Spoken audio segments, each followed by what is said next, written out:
Now's a good time. Dan, you want to put me as a presenter? Okay, we're on. Dan? Oh, sorry. Guy?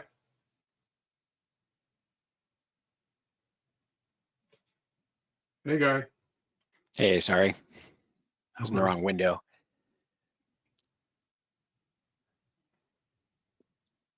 So what is it you need from me? Presenter? Oh, We'll need to record once, we get, yeah. Yeah, he's set up as presenter. Uh-oh. Where'd he go? There he is. Gotta move to me first, right? You want to actually be recorded? No, not really. Or share your screen? You should be okay then. You don't need to be made presenter. Okay. All right. Okay, good evening and welcome to the February 2021 meeting of BayLISA, the Bay Area Large Installation Systems Administration User Group. My name is Mark Rovner and I'm the current president of BayLISA. And here with us today, we also have fellow BayLISA members, Guy Purcell, Rob Markovic, and Peter Downs. Oh, no, we don't have Peter Downs. Okay, sorry. Dan McQueen. BayLISA is held on the third Thursday of every month, and its meetings are open to the public. As social distancing is still the order of the day, BayLISA will continue to be held in this virtual form. We hope you'll stick with us until such time that personal events are possible again. With the virtual format, there are a few new rules. To that point, we expect everyone here has read the email that went out with the link to this meeting that mentioned those rules. Just a quick summary is, please keep your audio muted. Feel free to ask questions in the chat, which we will then present to the speaker at appropriate moments and attribute. And please be courteous and professional in any voice, chat, text, or otherwise, as this is now seen by everyone as opposed to the in-person meetings where people kind of went off on their own. I do note that this meeting will be recorded and posted for later public viewing. BayLISA is a membership organization, and we do encourage people to join, but it's not required. Membership fees enable us to pay for various organizational expenses like domain fees, website fees, meetup.com, and such, so that we continue to bring you the best speakers with relevant and interesting topics. To continue these events, we really do need people to step up and become members. Individual membership is $45 a year, and corporate membership is $2,500 a year. If you or your organization would like to become a member, please contact myself or one of the other board members in chat or later via email. BayLISA is a volunteer organization, and as such, the board is always looking for volunteers. If you enjoy these talks, we encourage you to give back to the community and help. It's not hard work, but shared work is always easier. The board meets the first Tuesday of the month, currently also via video chat, to plan for future meetings and discuss other ways to make BayLISA better. Also important, though, is finding speakers. So even if you don't have time to volunteer, but you know of a topic or a speaker you'd like to hear from, or even have something you would like to present at BayLISA, please tell us and we'll follow up. Again, contact myself or one of the other board members in chat or email. We usually take some time to thank our hosts for allowing us to use their facilities and mention Wi-Fi, but instead we would like to thank each of you for taking the time from your lives to spend with us and bring us into your homes. While we can't provide food and drink in this format, hopefully we can all feel a bit more connected knowing that we are temporarily, if not spatially, sharing refreshments. We typically reserve a bit of time for announcements. These are just general announcements. If any of the board members have an announcement they would like to make, now would be the time.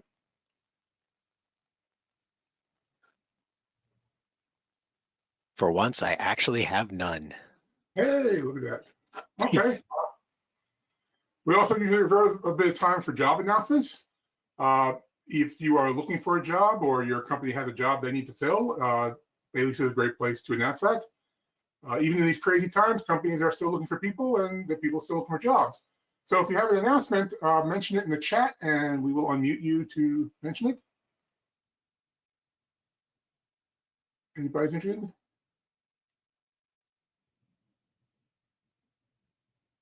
Going once, going twice. I actually have one here. And that is LinkedIn is looking for a system engineer. I'll post a little something here in the chat and anyone who's interested can reach me afterward.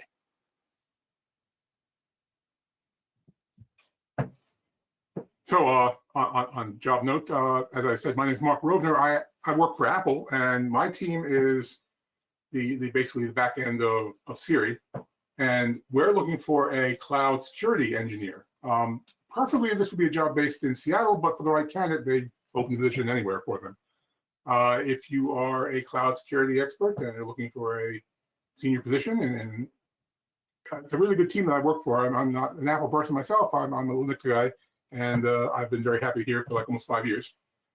If you're interested or you know somebody's interested, again, contact me through meetup.com site or text me via chat. Okay, we reserve a little bit of time here for upcoming tech events. I don't know a lot that's going myself right now, but I want to mention that Usenet conferences, for the time being, are online with significantly reduced fees. And if you happen to be a sustaining member or higher, they're free. So the individual conferences are usually about $125 now, but a year's membership is $120. Back in December, SRECon was free. Earlier this month, Enigma 2021 was free. Later this month, the FAST conference will be held. The Network System Design Conference in April and LISA in July will all be virtual and free as far as I know too. So it's a really good deal if you are a LISA member or are interested in any of these, get membership now. I'm sorry, if you're a Usenet member for the conferences. If anyone else knows of any interesting upcoming tech events, again, tell us in chat and we'll unmute you to talk about it. Anybody? Rob, you know anything going on? Not particularly. Although I know there is some things going on, I just can't remember at the moment. Okay. Okay, so to get started, so no matter if your systems are physical or virtual, storage is an important part of managing them. Size, speed, redundancy, resiliency, cost. Various techniques over the years have been used to make storage fit the needs of the day. From drums to tapes, disks to flash now, through mirroring, RAID, object storage, and erasure codes, a lot of time and research has been spent on storage and continues to be. Storage is one of the ComSci OG cat theory candidates that continues to be worked on. Tonight, we are lucky to have a speaker who's been on the research edge of storage techniques to give us a history of recent storage breakthroughs and a glimpse of novel ways we might be able to utilize our storage systems in the future. So here with this talk, Storage Technology Algorithm Breakthroughs of the Past Decades, please welcome Jason Reich. Thank you, Mark. Good evening, everyone, and thank you all for coming. My name is Jason Resch, and today I'm going to be talking about some of the recent breakthroughs in algorithms that have a wide-ranging ability to really fundamentally change how data is stored, secured, accessed, and maintained. Kind of the underlying theme or essence of this breakthrough is a technology called information dispersal, which is an emerging and increasingly popular paradigm for storing data. Due to its wide-ranging benefits, it's rapidly displacing traditional RAID and replication-based systems, particularly in very large-scale deployments. So we're seeing all the major cloud providers are shifting to dispersal-based storage mechanisms. And in the future, I see this shift also occurring in smaller scale systems. It will just be a matter of time. So tonight we'll cover some of the more interesting things that I saw developed during my career in the space, much of which remains unpublished in the literature outside of maybe some patent filings. So because it covers about a 10-year period, there's of course a lot of material to cover. So the pace will be fast, but there will be plenty of time for questions at the end. And there should be something here of interest to everyone. So with that, let's begin. So we'll start with, just to give everyone the same common background, the conventional method of storing data and some of the problems it faces. Then I'll spend about a slide to describe the company where I worked, CleverSafe, which is really one of the first companies to commercialize this new technique of storing data called information dispersal. It later became basically the basis for IBM Cloud Object Storage, where I continued to work up until fairly recently. After this, we'll dive straight into what information dispersal is and how it works, how it's different from previous paradigms. And one of its key abilities is it enables data storage to become more reliable while simultaneously becoming more efficient. It sounds paradoxical, but again, we'll see how it is indeed possible. Next, we'll go over the all or nothing transform, which is an algorithm that, when combined with dispersal, offers tremendous security advantages. It enables systems to become more reliable and more secure despite using more locations.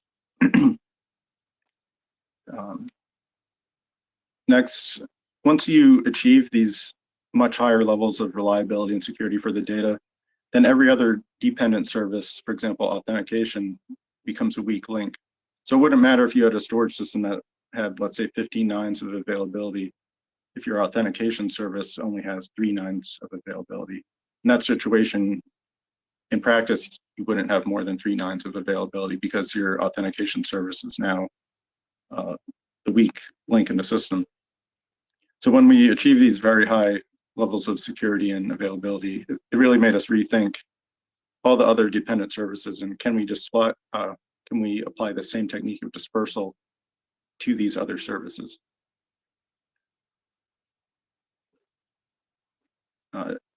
Next, when you have data stored and kept in this decentralized and dispersed way, there are a number of maintenance tasks that you need to perform periodically.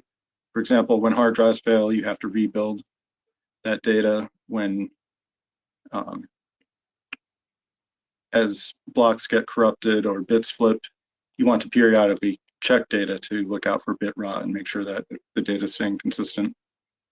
And then there are also some maintenance tasks related to encryption. So you might want to rekey the data periodically. But when data is in this dispersed form, you ideally want to leave it in that dispersed form where it's in its most secure form of being stored. You never want to bring the data back into a central location, because then you, even if it's temporary, you're temporarily creating a single point of compromise in the system, which makes it much more vulnerable than when the data is left out there in its dispersed and virtualized form. So we had to develop algorithms that could do all these same tasks: rebuilding data, checking the integrity of data, and even re-encrypting data without ever having to bring it all back to one location. So this presentation is going to at least provide a taste and give some picture into how these different algorithms work. So to see what motivated this new storage paradigm, let's start with some of the issues with traditional storage methods of RAID and replication. So all data storage systems ultimately rely on hardware, be they disks or SSDs, but all hardware components are fundamentally unreliable and will fail unexpectedly. So to prevent a failure of a drive from causing irrecoverable data loss, RAID adds redundancy across an array of drives. This will add some overhead, typically in the range of 20 to 50%. In this example, it's 33%. So the RAID array, if your raw data takes up, let's say, 1 petabyte, you might need 1.33 petabytes worth of disks if you're using RAID. This will provide decent levels of reliability, but it often isn't enough, because usually there's a single head node or RAID controller. And if that goes offline or fails, you might temporarily lose access to the data. So for high availability systems, you'll often see a failover array, which will be basically a mirror of the first, but going through a separate head node and separate RAID controller. And then in many cases, organizations will also require some disaster recovery plan. So you will even see a third offsite disaster recovery copy of that same RAID array. So given the overheads of RAID and replication, if you add this all up, you're now at 4x the cost of the raw storage, the single copy. So if originally you were looking at maybe $250,000 worth of disks for your storage system, if you implemented this replicated RAID array, you're now talking about $1 million worth of disks. So the main limitation with these conventional storage systems is whenever you do anything to increase reliability or availability, it's always comes at the expense of higher costs and reduced efficiency. So more copies makes the data more reliable, but then on the downside, more copies means you're less efficient and spending more. And then worse still, each additional copy provides another attack vector, an opportunity for either an accident or some malicious attacker to infiltrate the system and expose the data. So more copies also means less security. But is data reliability doomed to always come at the expense of efficiency and security? Surprisingly, the answer is no, not with a clever application of some high school math. So just to give a little bit of background of CleverSafe and IBM, CleverSafe was founded in 2004 with kind of the mission of applying erasure codes and information dispersal to the problem of data storage to get away from the paradigm of always having to create more copies of the data. In the process, we had to develop many novel algorithms and protocols, many of which have enormous practical benefits. And I'd say that the mission kind of started as to build the most secure form of data storage in the world to the more lofty goal of storing the world's data, just because apparently there's more money in high scale systems as opposed to high security systems. But while the goal changed, kind of the ethos of maintaining the inherently strong security properties of these algorithms remained with us. So while we ended up building very high scale systems, the underlying algorithms naturally provided these security and efficiency benefits. And throughout the process, we remained a highly innovative and research focused company. We spent about 5 years in more or less stealth mode without any customers, and we achieved one of the highest patent per employee ratios of almost any company or institution. And this was just because we were in such a brand new space and there was a ripe opportunity for invention and innovation. So let's see what this new paradigm of storage called information dispersal is and how it works. And again, the main benefit is it makes data more reliable and efficient at the same time. So information dispersal, you can view it as almost an extension to something you're probably all familiar with, which is something called error correcting codes or erasure codes. These codes have a long history. They were discovered in 1960 by two researchers, Reed and Solomon. And they were soon put to work. Probably the first case I'm aware of is in 1970. They were used for the radio transmissions of the Voyager space probes. So these are deep space probes, many light hours away. And unlike terrestrial-based TCP, you can't just immediately ask for a retransmit because the round trip might be many hours or even days if you were to tell the satellite, hey, I missed this packet, can you resend it? Instead, these algorithms add redundancy into the transmission so that missing pieces of the transmission or corrupted pieces of the transmission can be put back together due to the internal redundancy that was added. So you don't need to retransmit, there's just enough additional data to solve for any pieces that are missing. Erasure codes are part of the compact disk standard. They're what allows CD-ROMs to tolerate scratches without skipping a beat.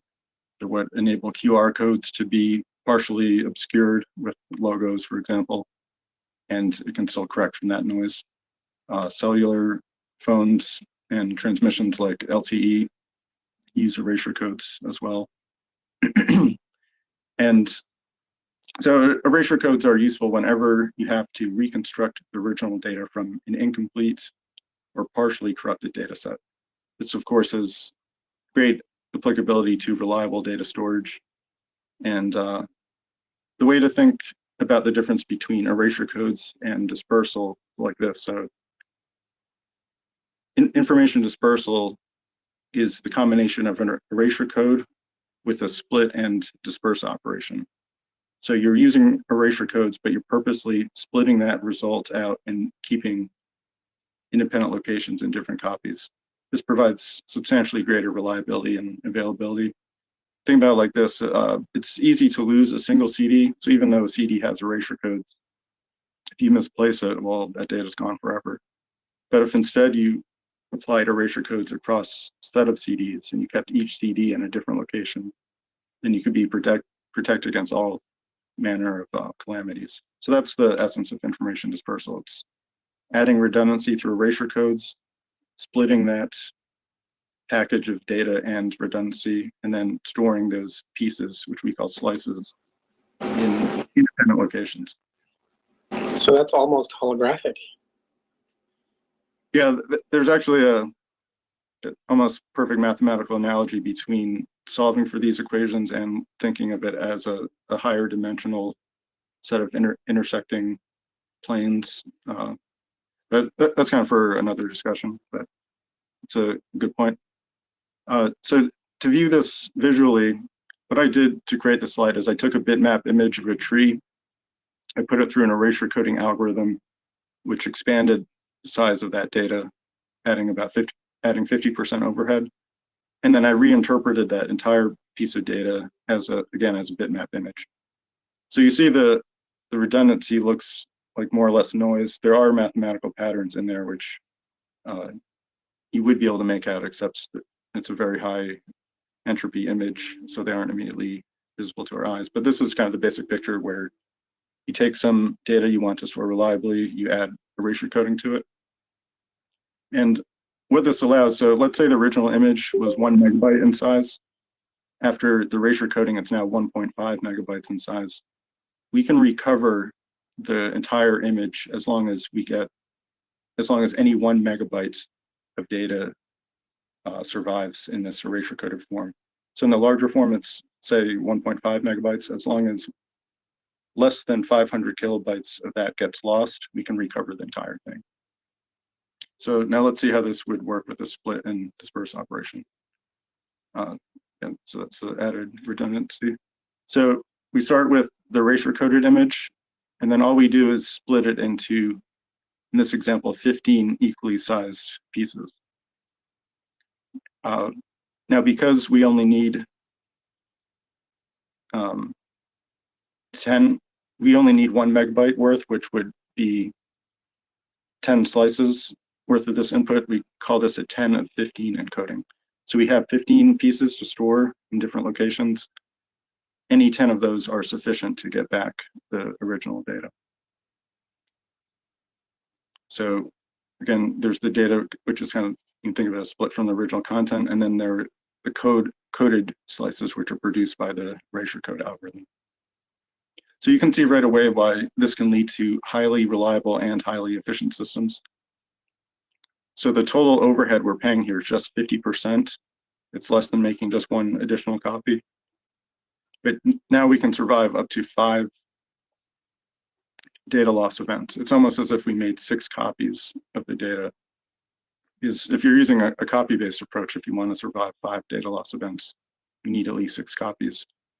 In this case, we can also survive losing any 5 pieces, but with 50% overhead instead of 500% overhead.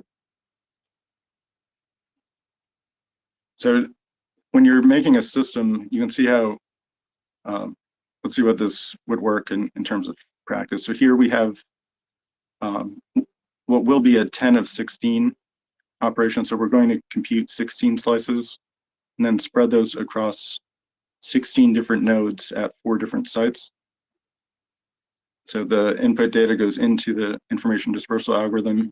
It produces 16 slices. Each one gets, we attempt to store each one.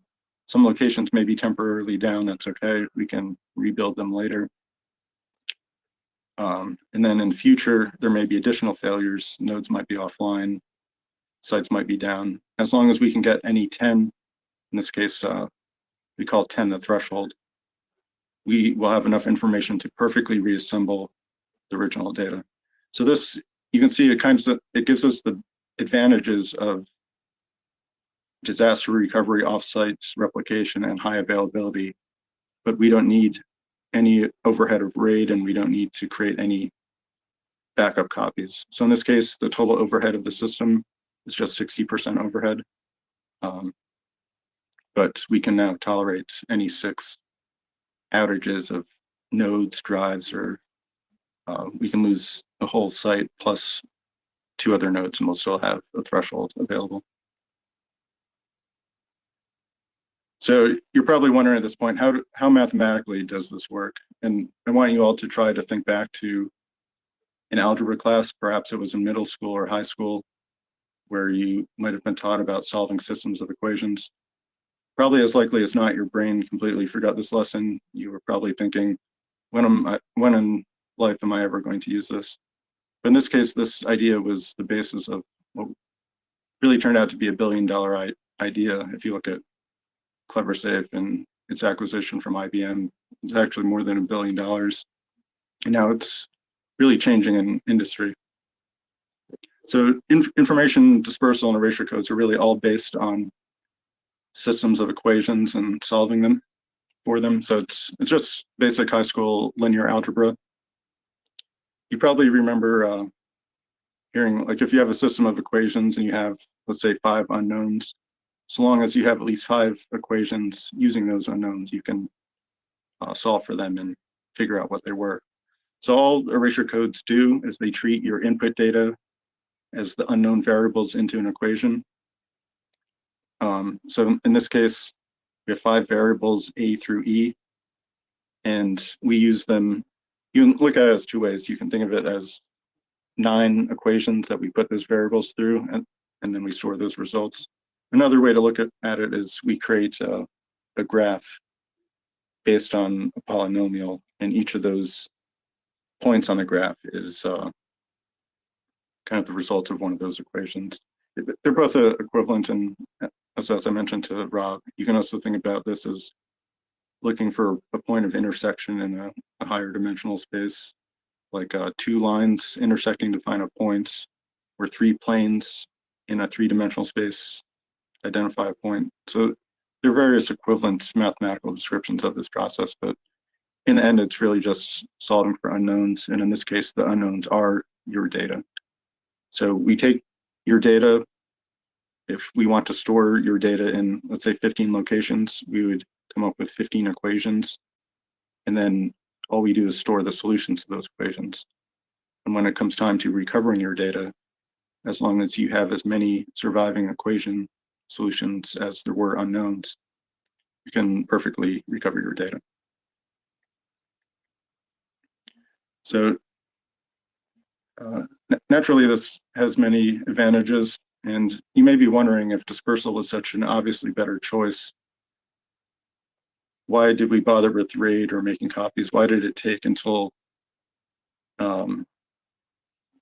just a couple of years, maybe a decade ago, before this technique really took off? And I think it's due to a combination of a number of factors. Primarily, the biggest one in my mind is that for a very long period, network speeds were drastically slower than local hard drive storage speeds. And that didn't really begin to change until we saw gigabit Ethernet.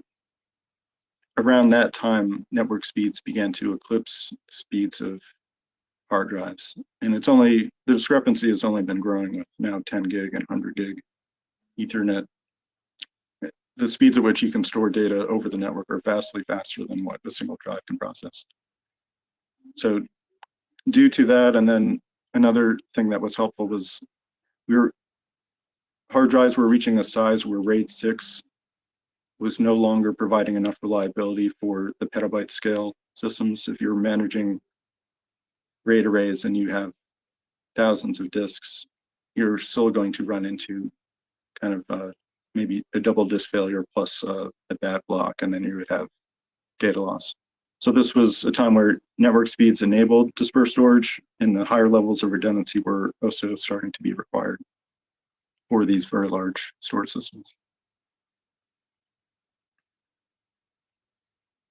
So just to kind of quickly summarize all the advantages of dispersal, one is you can achieve more or less arbitrarily high levels of data reliability just by increasing the fault tolerance. So you see in this case, every time we increase the fault tolerance by 1, we get about a 50x, 50 to 100x improvement in your data reliability. Similarly, we get availability benefits. So the more faults that the system can tolerate, the more 9s you get. So again, you see we get about 2 9s of additional availability for every additional fault that's tolerated. The storage efficiency, this is probably one of the biggest advantages. So if you look at replication-based systems, as you increase the fault tolerance, so from 1 to 2 to 4, the storage overhead's increasing in a linear fashion from 100% overhead to 200% overhead to 400% overhead. With dispersal, on the other hand, this is kind of the magical and paradoxical part. With dispersal, you can actually decrease the storage overhead while increasing the fault tolerance. So the system's becoming more efficient and more reliable and more available all simultaneously. So you're paying less storage overhead, but you're getting a more reliable system. And the reason that's possible is by going to what we call a wider system. That's where you have a larger magnitude for the threshold and the number of slices that are computed. You can increase the fault tolerance, but your overhead is always related to the ratio of the number of slices divided by the threshold. So you can make improvements to both of those at the same time if you go to wider systems. So if you start with a 4 of 8 dispersal, that's the same overhead as making a copy. You have a fault tolerance of 4. But then if you go to 32 of 40 configuration, your storage overhead is now just 25%, while your fault tolerance has increased to 8. And then there are also performance advantages. So with replication, you're adding more disks to be able to ingest more data, but the problem is the more replicas you have to store, the more data you ultimately have to push through the pipes to get stored. So whether you have 2 copies, 3 copies, or 5 copies, your speed is never going to go faster than the underlying speed of each of those storage systems. Whereas with information dispersal, as you increase the number of components in the system, so more drives or more servers, instead of receiving a full copy of the data, each storage location is only receiving 1 over the threshold of the data. So in the case of the 12 of 18 dispersal, each drive, for example, would only receive 1/12 of the total amount of data being stored. Therefore, the wider the system goes, the more performant it becomes.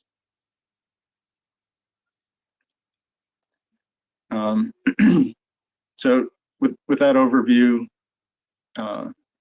we saw how reliability and availability were really helped with this, but another concern, which I alluded to earlier, was security. So obviously, if you're storing data to more locations, you're going to be more vulnerable. So what does that look like for dispersal, where you have upwards of 15 or even 40 different storage locations now, and each one of them has to be secured, because if a hacker breaks into any one of them, or if an administrator is careless and leaks the password or reuses the password and that leads to an exposure, don't you have even more points of concern and points of ingress for attackers? So we were aware of this and we thought about it for a long time. It was kind of one of our Achilles heels until we realized there's this algorithm called the all or nothing transform, which when paired with or married with dispersal, it really forms the perfect union of security and reliability. So to kind of understand the underlying problem, we have to kind of look at what's happening with the math. Why are those first 10 slices equal to the original input image? Because we were able to see pictures of that tree image in those first 10 slices. And what it comes down to is performance optimization in the what's called the encoding matrix. So you can always represent a system of equations as a matrix multiplication operation, where if you take the encoding matrix and multiply it by a vector containing your data, that gives you kind of the solutions of the equations. And if you set the first threshold rows and columns to equal the identity matrix, then you can skip having to compute them because it's just going to be equal to the original input. But of course, this leaks data, and we'll also see in some upcoming slides, a significant amount of information is also leaked through the code slices, which you see marked C0, C1, and so on. Oh, and I should just mention that form of encoding where you use the identity matrix. It's called a systematic erasure coding. So by itself, these algorithms aren't secure, and that's because you can see effectively plain text data in the data slices, as well as the code slices themselves leak patterns. So when you look at this image, you don't see any of the patterns of the original image in the code slices, but we'll look at a few examples of simpler images, which are simple enough that our eyes alone can make out the patterns that are being leaked.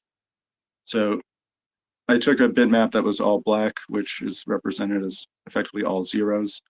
And when you put all zeros into the equations, you get all zeros out. So if you look at a code slice of an all black bitmap image, all the slices will be all black. And then if you have some non-zero but constant input, so here I took a bitmap of just a blue rectangle and erasure coded it. The fact that it was a constant unchanging pattern was revealed in the code slices. So even though the code slices are different colors, you can see they're more or less the same at the very low entropy input.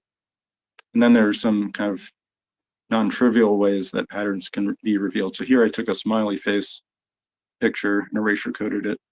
You can actually see elements of an entire smiley face in each code slice. So they're all offset in different ways and kind of colored in some funky ways, but you can make out, if you were to just see a single code slice, you'd be able to tell, yeah, this looks like it was a smiley face as the input. And then if, let's say you're storing something sensitive, like here are names and credit card numbers represented as a bitmap image, you would, again, by looking at any code slice, be able to make out names and credit card numbers from that data. So normally you wouldn't represent names and credit card images as a bitmap, you would have some plain text file. But this just goes to show that the information leakage is there. And if this were plain text, our eyes couldn't make out the data that's being leaked, but the proper algorithms or cryptanalysis on those code slices would of course be able to reveal that leaked information. So this is all just to say that information dispersal on its own gives you no security, not even for the code slices. So something else will need to be done on top of erasure coding or in addition to erasure coding if we want any form of security. So a couple of years in, we came across something called an all or nothing transform. It was invented by Ron Rivas, the R in RSA, in 1997. And its kind of dictionary definition is it's an unkeyed invertible randomized transformation that's easy to invert if and only if you have all the output. So you can think of it as a form of encryption where the key is the entire output of that encryption. So if you're missing any bit of it, you can't decrypt it. So on its own, it's a curiosity, but you wouldn't think it's very useful for anything. However, if you pair it with an IDA as a pre-processing step, it gives you what in effect is a storage efficient secret sharing scheme. So if you've heard of a secret sharing scheme, it's kind of like the ultimates of security. However, it's extremely storage inefficient because each, the equivalent of a slice is called a share in a secret sharing scheme. Each share is equal in size to the original input. So if you were to do a 10 of 15 Shamir secret sharing of your raw data, you would have to store 15 times the original amount of raw storage. We're here with the all or nothing transform plus information dispersal, it gives us similar security properties to secret sharing, but at the same overhead of just the information dispersal by itself. So there are many ways to implement an all or nothing transform. This shows construction that we use. It's fairly simple to understand. There aren't many steps. It just uses conventional ciphers, like you could use AES 256. You could use SHA 256 as the hash value. These are all kind of interchangeable, pluggable. But the basis is data comes in, we encrypt it with a randomly generated key. We take the hash of that ciphertext, and then we XOR the hash with the random key, creating a difference value, which then gets appended. And that encrypted data plus the appended difference is the output of the all or nothing transform. So that's, you can think of that as, that's the puzzle that can very easily be solved if we have the whole thing. But if we're missing anything, if we're missing any bit of the encrypted data, or if we're missing any bit of the difference value, it's impossible to figure out what the decryption key is, and therefore it's impossible to invert it and get back to the original data. So what we can do now is take the original inputs, pre-process it with an all or nothing transform, and then take that secure package and then put that through the erasure coding algorithm and then the slicing. So we end up slicing this erasure coded all or nothing transform package, and any attacker who gets their hand on any of these slices will have no information whatsoever about the original input. Even if they had, so here the threshold is 10. If the attacker broke into 9 different systems and got their hands on 9 different slices, they'd still have absolutely no information about the original data. Only if they broke into a final 10th server would they have enough information where they could go back through the erasure code and then go back through the all or nothing transform and then get the original input.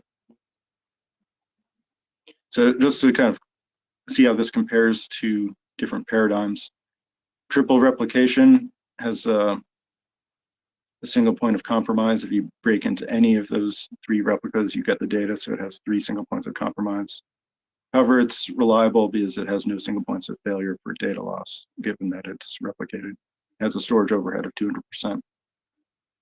Keyed encryption. So keyed encryption is just where you encrypt data and then you store a key and you store ciphertext. So you have 2 places to store data. So a hacker would have to access both of those locations to expose your data. The downside of just plain encryption is it's not on its own reliable. If you lose either the key or the ciphertext, your data is hosed. So it has 2 single points of failure for data loss and no storage overhead. Information dispersal is kind of the worst in terms of single points of compromise because it has 15 different locations that a hacker could access. So it's not good. It's probably the worst for confidentiality. Moving on to secret sharing. Secret sharing looks perfect, except it has tremendously high storage overhead, much higher than any of the other systems. But then the all or nothing transform with dispersal it gives us the best of all worlds. So we have no single points of failure, no single points of compromise, and we have very low storage overhead. And it's a tunable system. So the algorithms, you can set any threshold and any number of slices you want. All you're really doing is changing how many unknown variables are in each equation and how many equations there are. So just by changing those 2 things, you can set any threshold and any number of slices that you want. So in short, it's kind of comparing replication to dispersal with the all or nothing transform. It actually becomes far more secure the more nodes that are used. So again, this is a paradoxical feature where normally the more nodes and more servers you use in the system, the less secure you would be. That's obviously true with replication because if you have more replicas, it's more points of vulnerability. With dispersal, however, when you combine it with the all or nothing transform, the more nodes you get or the higher the threshold is, that increases the bar set for any potential hacker. So normally, like if a hacker wants to get your information, they just have to dive into one dumpster, find one hard drive, and they've got your data. In this case, if you're using, let's say, a 12 of 18 dispersal, the hacker would have to dive into 12 separate dumpsters, get the correct corresponding drive from each of those 12 dumpsters before they have any capacity to decode any information off of them. And then if you go to a wider system like a 32 of 40, now that hacker has to dive into 32 separate dumpsters, and they'll have to be the correct drives. So with those two techniques, we've now made a data storage system that's tremendously reliable and available. And of course, in any secure system, you have to ensure that access requests to read, write, modify, or delete data, you have to authorize those requests. And authorization depends on the ability to properly identify users.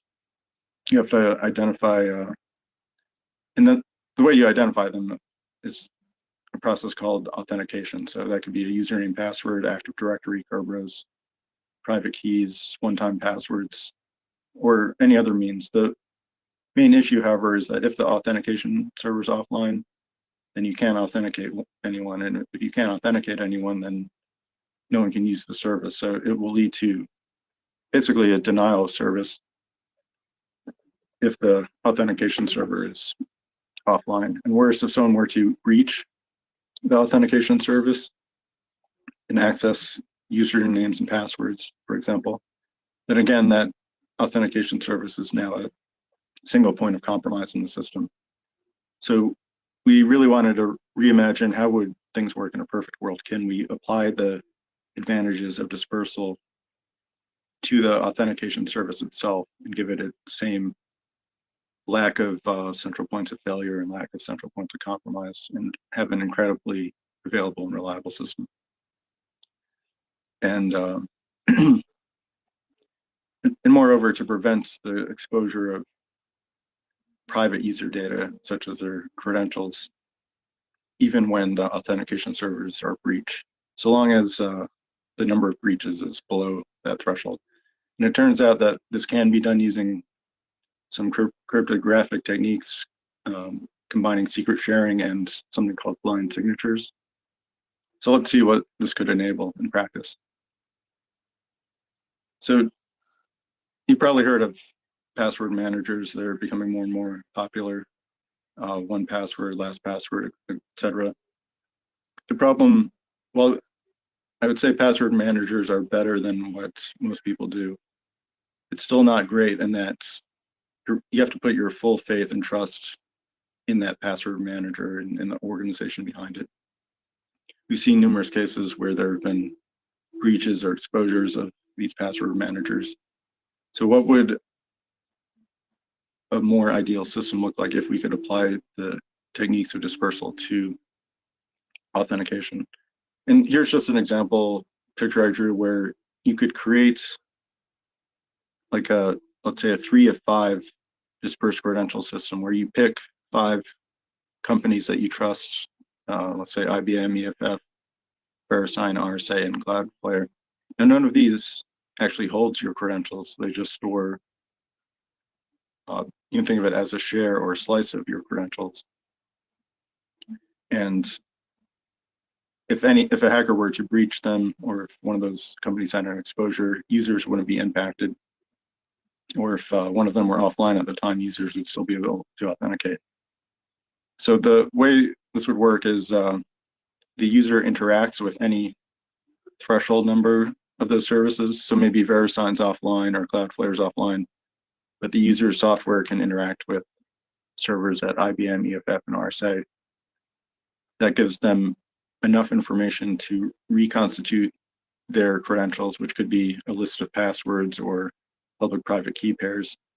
And then with those credentials, becomes free to authenticate directly to any of the services that user wants to access. And if you're using a key-based system, then none of the user services ever see private credentials of the user. So in this case, the user is the only one that ever sees their private credentials. None of the 5 services that the user trusts ever see the user's password, and then none of the user services that the user interacts with would ever see the user's password. And it's kind of from the ease of use standpoint, ideal too, because the user only has one password that they have to remember. And it seems like a normal username password-based authentication from the user's point of view, but in the back end, it's doing all this complexity with public key-based authentication and secret sharing, but that's all handled by the software and the user isn't exposed to it. So just to give an example of how this algorithm could work, there are two phases. So the first is generating and dispersing the credentials, which in this example, we'll say it's a public-private key pair protected by a user-kept secret. So it could be a password or passphrase. So the user only has to remember their password or passphrase. The rest of the system takes on the responsibility of holding a representation in a dispersed form of the user's public and private key pair. The second step is retrieving credentials from any threshold number of servers in a way that requires knowledge of the password, but one that doesn't disclose this password to anyone. And again, that almost sounds paradoxical when you hear it. How can you require the user to know their password, but without ever seeing it? And we'll see in some upcoming slides the math of how that can be done. So generating the credentials, the process would start by you identify n different authentication servers to use. You generate n public-private key pairs. You then perform a secret sharing encoding of the credentials package of the user. So again, the credentials package is that user's private key or their master password list or what have you. It's just something that the user needs to authenticate that no one else except for that user should see. Now, then for each of the n key pairs that were generated to go along with each of those n authentication servers, we compute the signature of the user's password, and we use this resulting signature as an encryption key. We use that encryption key to encrypt one of the shares of the credential package. And then we send that encrypted share to one of the servers. We also send one of the private signing keys to that same server. So each of these servers will hold one private key that we generated and one encrypted share of the credentials package. And at that point, the user's done. They've dispersed their credentials. They can forget everything except for their master password and the list of servers that they selected. When it comes to retrieving their credentials, they choose any T, where T is less than N, of the authentication servers for each of the servers they select. So this is where blind signatures come in. Blind signatures is a way of requesting a digital signature from a signing service where that signing service never sees what they're signing. So in this case, we're asking each of these T servers to give us a signature of our password, but we're mathematically blinding it so the server never knows what they're signing. They never see the user's password. So we're sending this blinded representation of the password to the server. The server returns a blinded signature, sends it back, where the client can unblind it and recover the original signature. And if you recall from the storage step, the signature is used as the encryption key for for each of the shares. The server will also send us the encrypted share that we originally stored. We unblind the signature. We use the signature to decrypt the share. And so long as we have a threshold number of these decrypted shares, the client and the client alone has now recovered the credentials package. And at that stage, it's done. Now that the user's computer has their credentials, they can authenticate to any of the servers that they use. So I'm just going to quickly run through this. This is kind of graphically what happens. So random number generator generates these exponents. They put it through a mathematical operation to create these encryption keys. This is like the signing operation. We then secret share the user's private key. We come up with these n different shares. And then each share gets separately encrypted. And then we send one of the private keys and one of the encrypted shares to each of the end servers. So this was the storage phase. And all the user needs when they come back to the password. So on the retrieval phase, random number generator generates a set of blinding exponents. They put it through a function with a password to generate these blinded passwords. Those blinded passwords get sent to the authentication servers where they combine them with their private keys to create these blinded, basically the blinded signatures of the user's password. And then those get sent back to the user. And then through some math, the user can deblind them and then decrypt the shares. So they ultimately, you see on the bottom right, recover the private key.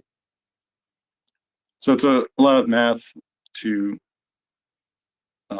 basically achieve the same advantages of dispersal, but now for an authenticated,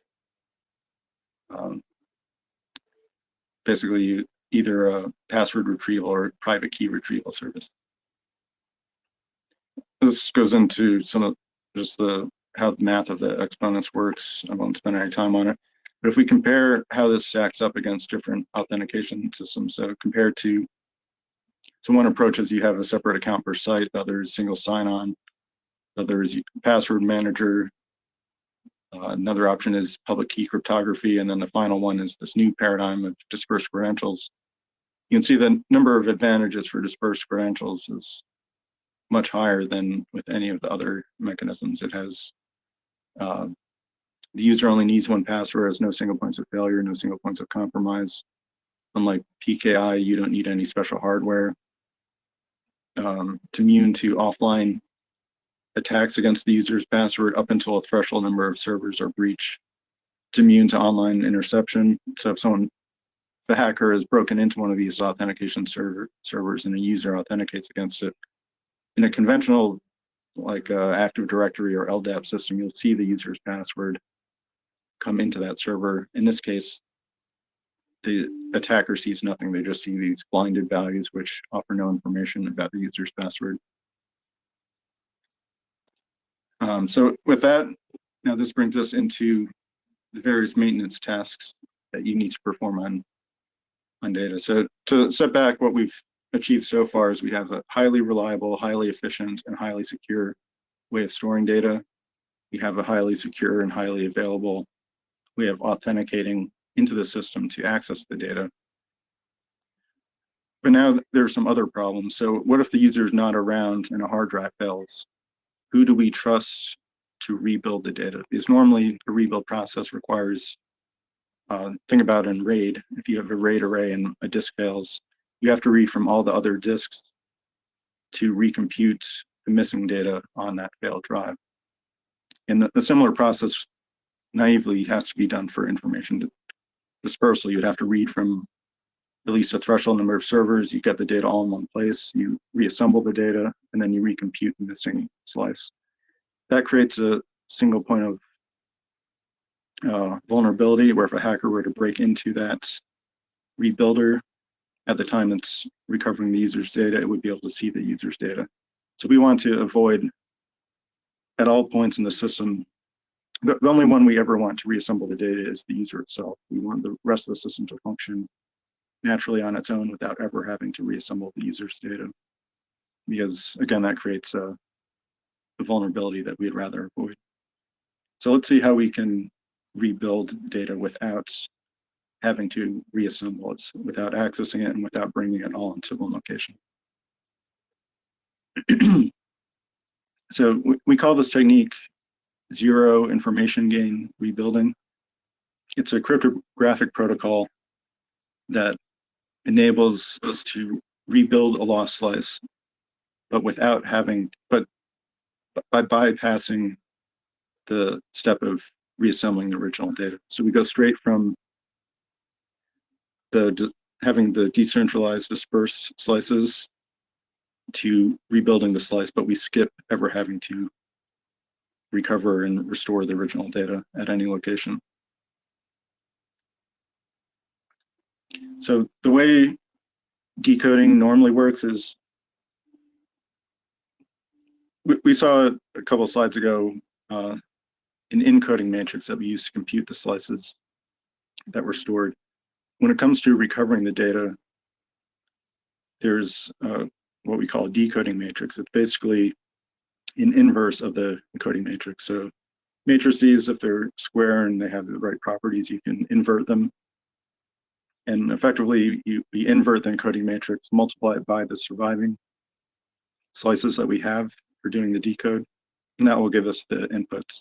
So that in the conventional approach to rebuilding, we'll first decode the data, get the inputs, which is the original data that was stored, and then we multiply it by a particular row of the encoding matrix to give us our rebuilt output, which is highlighted in yellow here. So let's say we lost the first slice and we want to rebuild it.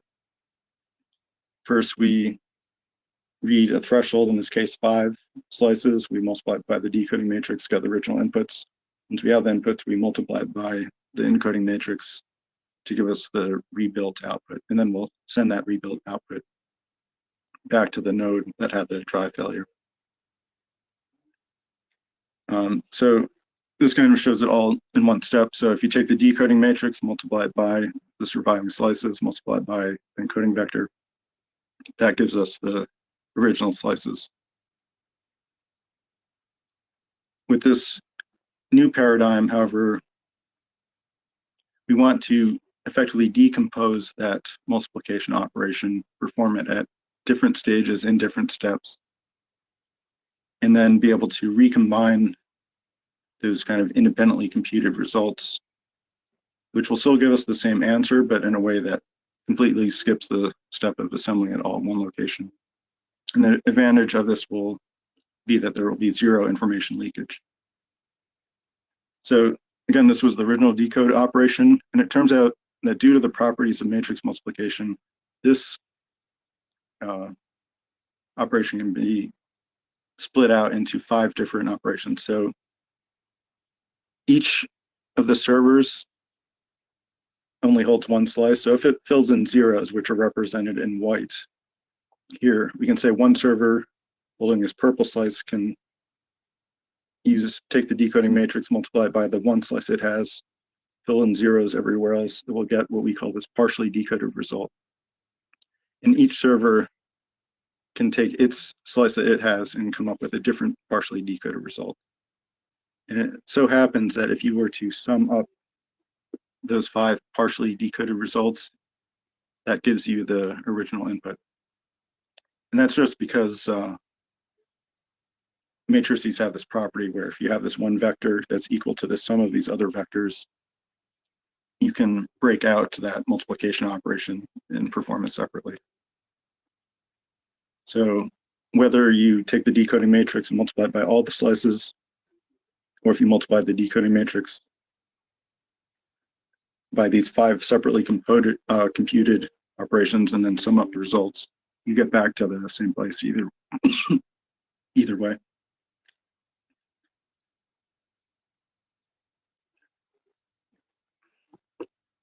So just to go back, this was what the encoding, the original operation looked like with conventional rebuilding.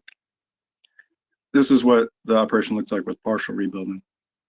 So on each node, we have it take the decoding matrix, its 1 slice that it has, and then multiply by 1 row of the encoding vector to give us what we call a partially rebuilt output. So one server gives us this partially rebuilt output A. Another server does this operation to give us partially rebuilt output B, C, D, and E.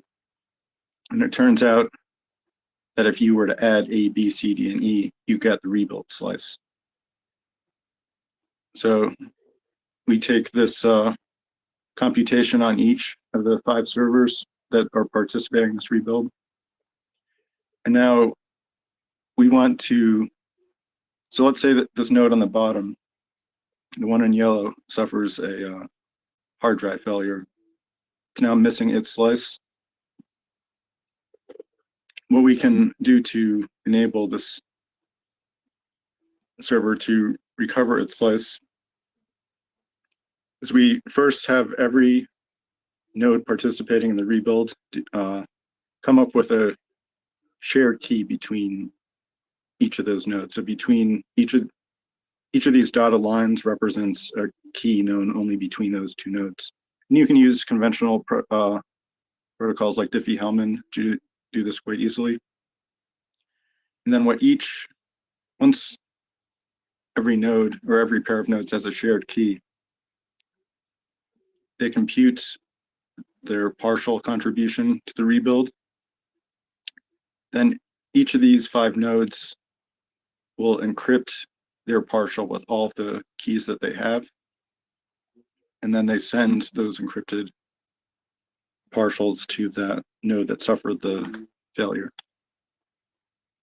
And then the node that suffered the failure, just all they do is sum up those partials. In this case, the way they sum is by XOR. So they XOR together all of the partial encrypted results it received.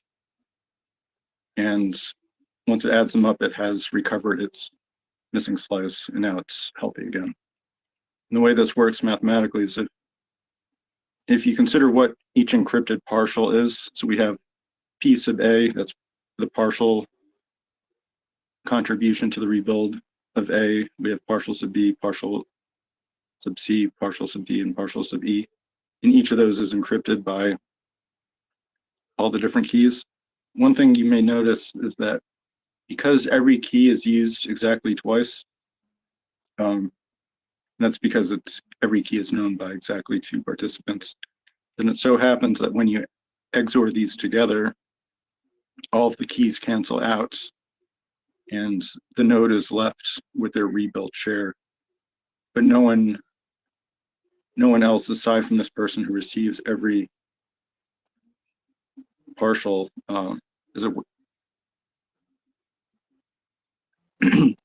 so the node that had the data loss recovers its share, but no information is leaked or shared by any other node. So we've completely skipped the step of having to rebuild any additional information. The only information that is learned is the node that lost its data recovers its same data, but it doesn't learn anything about anyone else's slice, which it would have if we didn't do that encryption step. So in summary, once you add together all these encrypted partials, it's the same as the sum of the partials, and the sum of the partials is the missing slice. So we've now completely decentralized the rebuild operation. Now, in addition to drive failure, bit rot is something that systems need to guard against. And in particular, in cases where you may not even trust the nodes that are storing the data to report accurately that their data is fine. So this is kind of an insidious attack. I don't know if it's ever been done in practice, but let's say a hacker took over a node, and the way they decided to infiltrate and destroy the system was just to make the node say, yeah, everything's healthy, I'm all good, where even though behind the scenes, maybe the data is all being deleted or corrupted. How do you be able to determine that without actually reading all the data and trying to put it back together, see if it works? So here we're implementing a way to validate that the data is consistent and correct, again, without having to reassemble it at any central location. And this uses it relies on a fairly nice property that erasure codes tend to always have, which is that they're implemented over a type of math called finite field math, in which addition is the same as XOR. So we saw how we could XOR the slices together in rebuilding and recover a lost slice. It's also the case that certain integrity check algorithms like CRC and certain encryption modes like counter mode also can be viewed as addition in a finite field just because they're based on XOR. So this enables some very cool capabilities which weren't immediately obvious, at least not to us. It took us probably 10 years after the company was founded before we even realized some of these capabilities. But it's all because of, erasure coding is linear, which means if you were to erasure code, let's say 2 messages of the same length, X and Y. So if you take X and Y and you XOR them together, and then you can compute the slices based on that after you XOR them together. Because erasure codes have this linear property, it means you would get the same result if you independently erasure coded X, computed slices of X, and you independently erasure coded slices of Y, and then you XOR each of those corresponding slices together, you get the same exact results as had you XORed X and Y together and then erasure coded them. So that's represented by this equation on the bottom. So the erasure coding of X plus Y equals the erasure coding of X plus the erasure coding of Y. Just remind yourself in your head that that plus is in practice the XOR operation. But let's see how this property can be exploited. So the CRC cyclic redundancy check is also linear. You can take 2 messages, XOR them together with CRC, and you'll get the same results as if you take the CRC of X and then XOR it with the CRC of Y. So what this means, for example, is if someone knows the CRC of the data, we can check and validate that CRC without having to download the data and compute the CRC on the data itself. Instead, we can send a message to each of the storage nodes asking them to perform a decode using the slice that they have, kind of similar to in the rebuild operation, to do an inverse erasure coding of their slice and then compute the CRC of it and then send that back to us. So each storage server is only going to send us, let's say, a 4-byte CRC. They aren't sending us the data.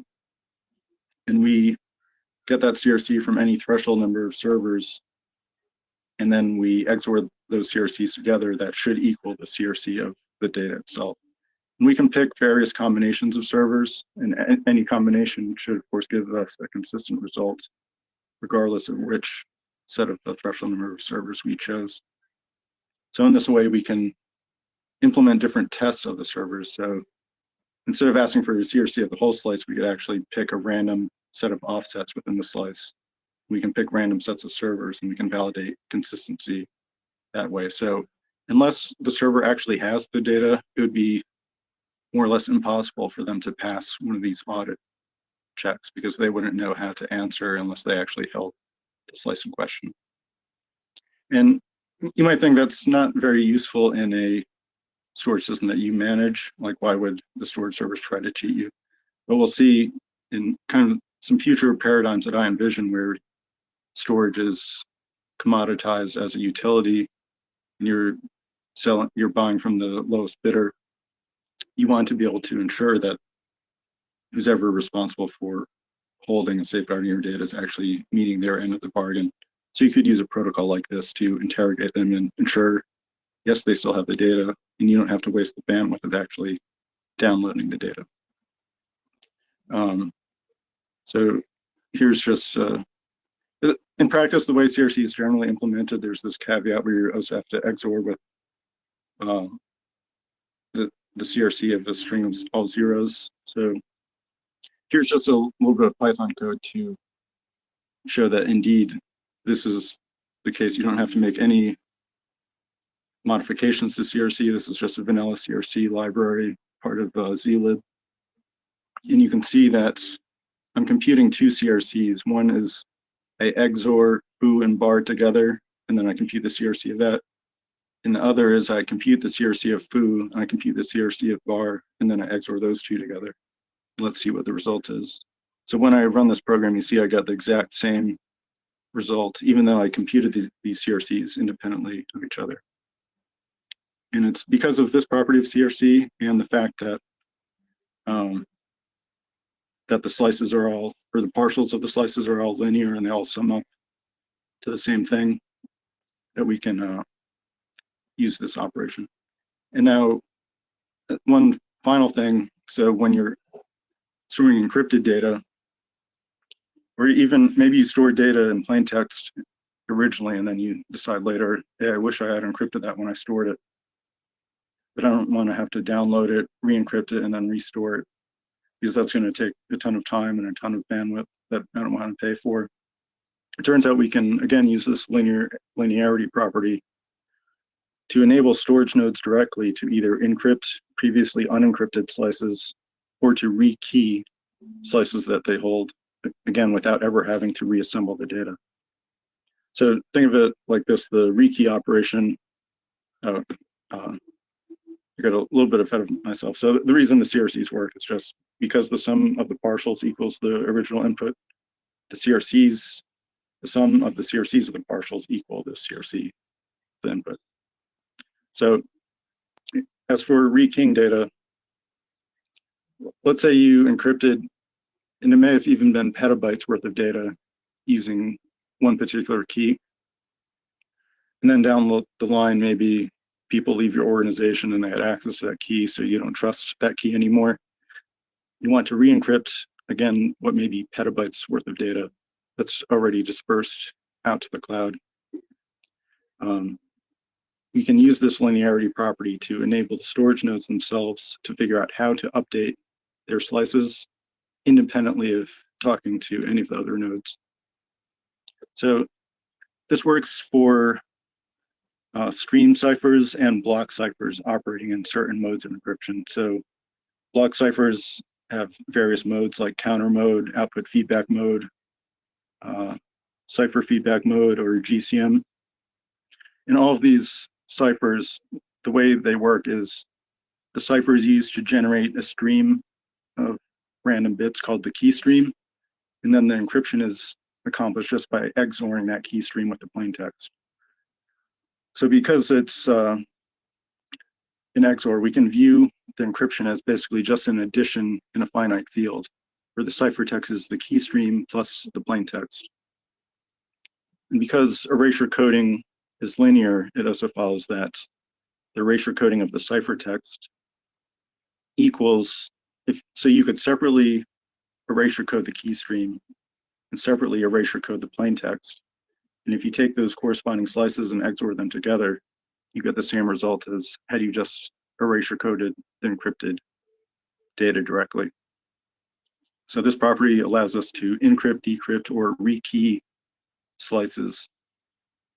Now, this can save both a ton of money and time, because if, let's say, you had a 100 petabyte archive, normally you'd have to download it, decrypt it, re-encrypt it, and redisperse it using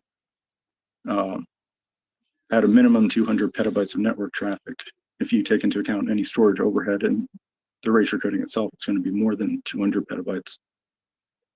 But alternatively, you could supply the old key and the new key directly to each storage node, and that would give each storage node all the information it needs to update the slices that they hold. So the way that works is, again, if you imagine this linearity property, so we have the plain text, which is just the raw unencrypted data. We put that through an erasure code, we get these 7 slices or fragments. And then we can also view, you take the key stream generated by the cipher, that gives us some number of slices or fragments. And if you view the encryption like this, where you take the plain text and you XOR it with the key stream to give you the ciphertext, it also follows, given the linearity of erasure codes, that so if you view the erasure coding of that ciphertext, you get these green fragments. It so follows that you get this property where in yellow, those are the slices or fragments of the plain text. If you XOR those with the slices or fragments of the ciphertext, or sorry, of the key stream, that gives you the slices of the ciphertext. So in a distributed system, so let's see. So let's say we started on day 1 storing encrypted data, which we can view as the erasure coding of the plain text and the key stream. That's what we have out there, and it's maybe 100 petabytes worth of data. And again, we can view it in this way.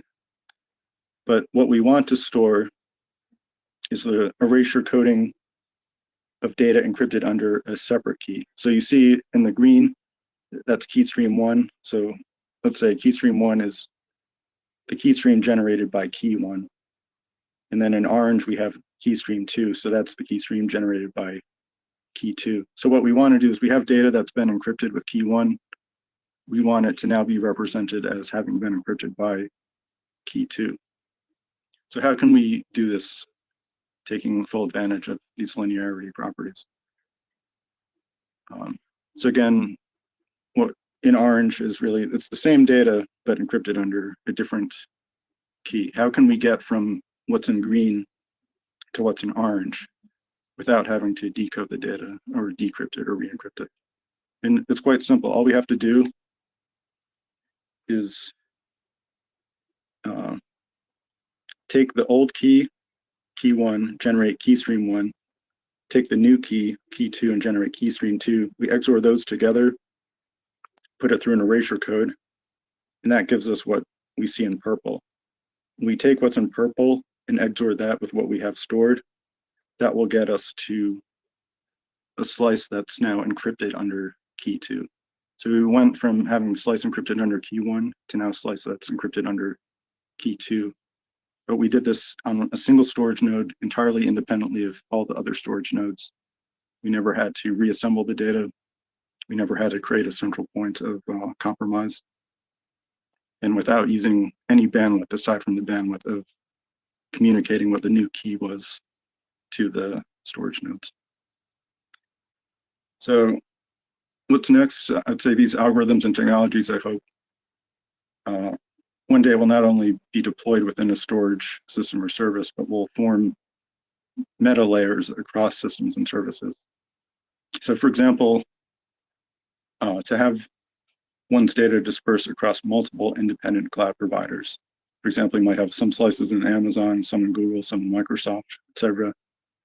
And if you use these technologies of dispersal, you no longer have to trust any one of those cloud providers to secure and safeguard your data against loss, compromise, destruction, or exposure. I'd also like to see these algorithms deployed to implement a fully dispersed and decentralized password manager, where again, you don't have to put your full faith and trust in any single organization. Ultimately, all of these data and authentication services could be fully commoditized and brokered, where you no longer really care who or where your data is stored, so long as it's dispersed to enough independent locations with enough redundancy that it can survive any threat. So with that, I'd like to open things up to general audience discussion and questions. Thank you.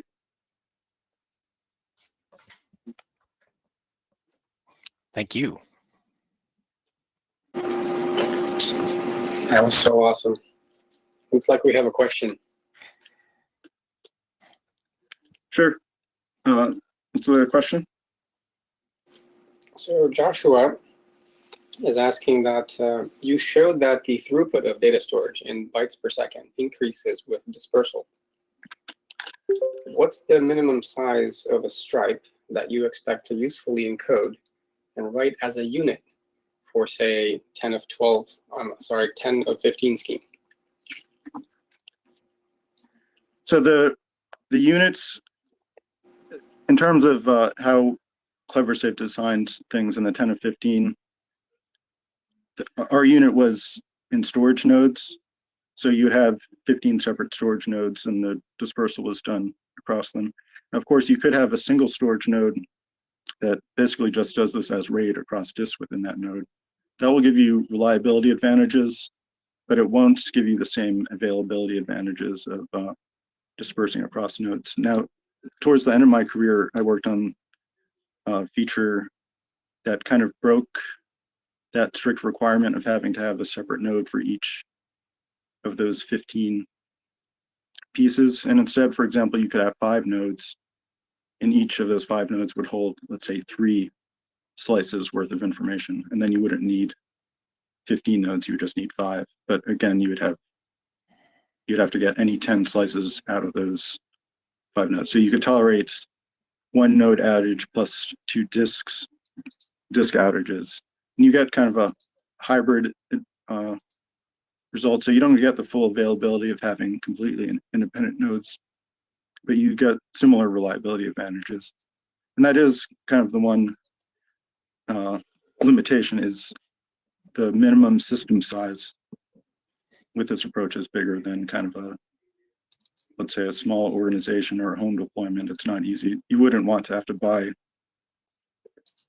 a dozen nodes just to have a storage system, which is why we've seen cloud providers and large scale deployments be kind of the first adopters of these techniques. But that's a great question. And sorry, Rob, could you repeat what there's a question related to the performance around there? Yeah, so there's a kind of a different way of phrasing it.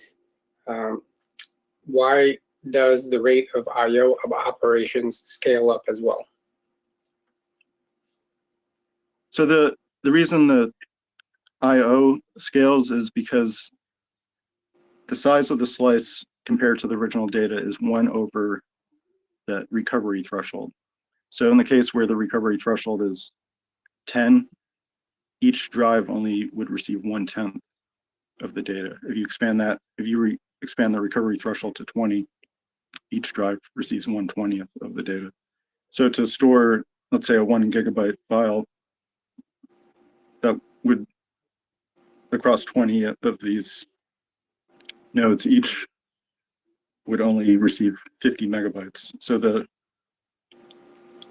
if you measure the system performance in terms of the individual components throughput capacity, the higher the threshold, the higher the overall throughput of the system.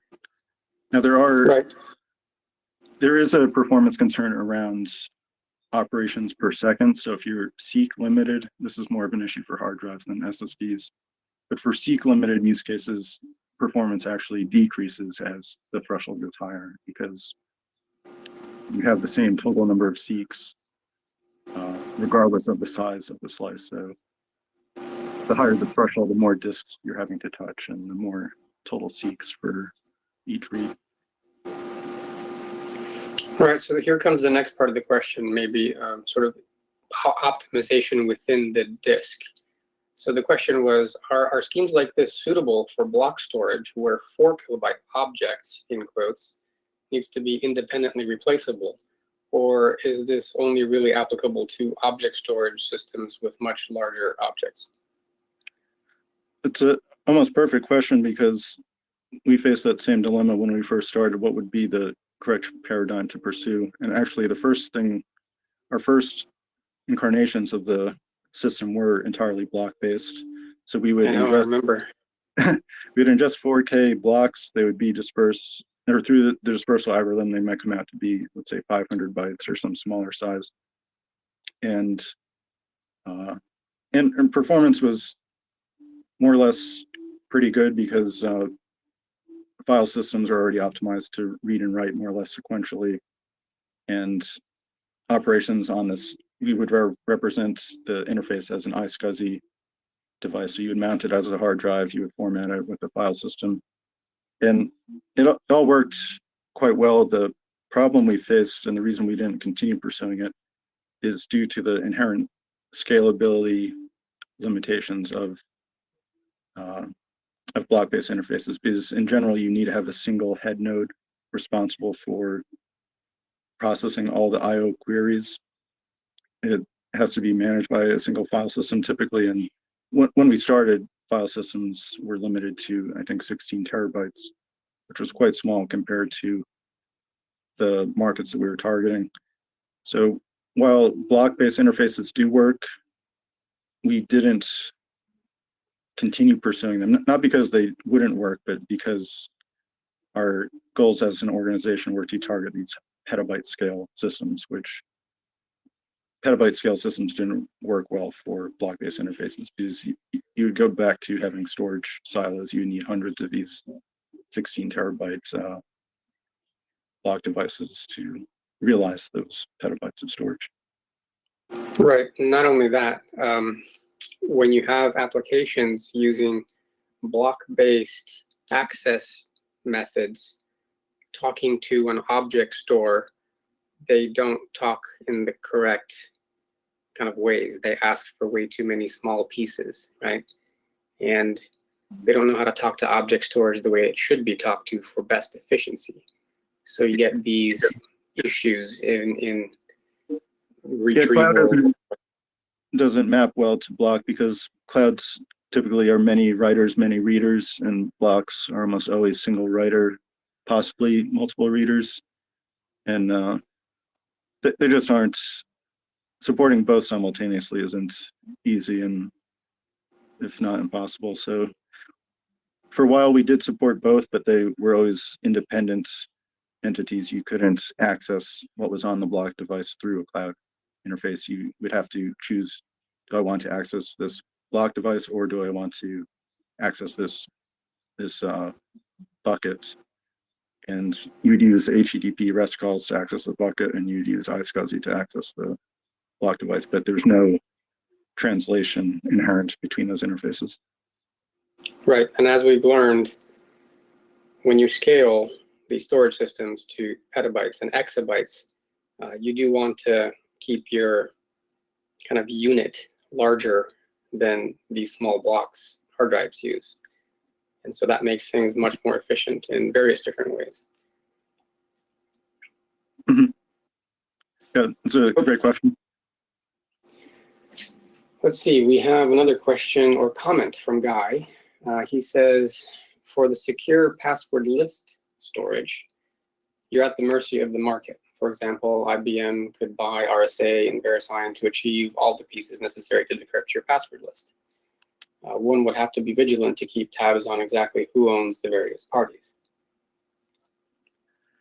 Yeah, I hadn't thought of that consideration, but you're right. As there are mergers and acquisitions and consolidations, of course, something you'd want to be wary of. One thing we actually did contemplate was something where you could achieve what we call jurisdictional independence, where you might choose an authentication provider in Russia and one in China and one in Europe and one in the US, and you have them spread out such that no one court system would have jurisdiction to be able to force disclosure of your keys or passwords. Yeah, that's pretty brilliant. That reminds me of the architecture I invented for a global system that could have kind of global redundancy, right? We usually normally deploy to only 3 locations. And this was going to be something like 27. But anyway, a very wide system. Yeah, there's really no practical limit to how wide you could go. So 5 was kind of, the 3 of 5 was kind of a bare minimum, but if you were more security conscious, you might choose like a 15 or 25 or something like that, just so you didn't have to keep as close tabs on it. Right, one of the interesting asks from a customer was that data that is being published in one part of the planet is very quickly available in another part of the planet without having to push all that data in a unistream-like manner, right? And the storage system should be able to disperse that in a way where it's swarming to the other location, and you can pick up that data either from all the pieces being there or a subset of those pieces being there and computing the rest. Right? Yeah, you remind me of, I don't know if we ever did patent this, but we considered it, which was, so there's a big concern with high frequency traders wanting to get, their main concern is getting as close to the physical source as possible, so they all have kind of identical access times. You could potentially use this dispersal technology where you purposely don't give direct feeds to anyone, but instead you disperse it to, let's say, 20 locations around the planet, all of them more or less equal distant from each other. And you give, and then anyone on the planet is more or less on an equal footing for accessing the data at the same rate, because they'd have to access the 10 closest nodes before they would have access to the first byte. Oh, wow. Yeah, that's interesting. Okay, we have another question from Guy. Looks like he's saying, you noted that the network performance was a factor enabling distributed storage. isn't CPU performance improvement also a considerable factor, enabling fast execution of encryption algorithms on the fly? Yeah, so when we start, so just in the time that I was at CleverSafe and IBM, I remember we celebrated when we achieved 1 megabyte per second of encoding. And this was due to both the network speed was slow, the algorithms were slow and not very CPU optimized. Yeah. For a long time, the CPU cost of the erasure coding was a chief bottleneck. I did some optimization. I got it from 25 megabytes per second to 50 megabytes per second, but things were still slow and for the first few years. And then some optimized libraries and implementation started to come out. I know Intel, as part of their ISAL, I may be mixing up the letters of the acronym, but they have a storage optimization library and they implement erasure codes. And through some of their SIMD instruction sets and other new instructions that they've added, erasure coding is now almost free. We can achieve multiple gigabytes per second per core for generating these code slices because of these new instructions that Intel added and this new software implementations that have come out to take full advantage of them. So when we started, and actually this is why erasure codes weren't immediately used in the 1960s. There was no computer at the time fast enough to practically use them. But now they're really not the bottleneck whatsoever. The main bottlenecks in our experience have still been at the disk layer. Yeah, a little bit of history there with Intel and chips. During that same time frame, virtualization was really hot, and there was a lot of work done by VMware to work with the chip makers to add different virtualization functions. And these virtualization functions eventually ended up opening the door to other optimizations within the VMs that people were trying to run, right, including some of these type of encryptions, because usually they had a separate hardware device that was optimized ASIC just for doing that, right? Offloading those things because everything else was emulated in some way or done in the CPU and it wasn't very efficient.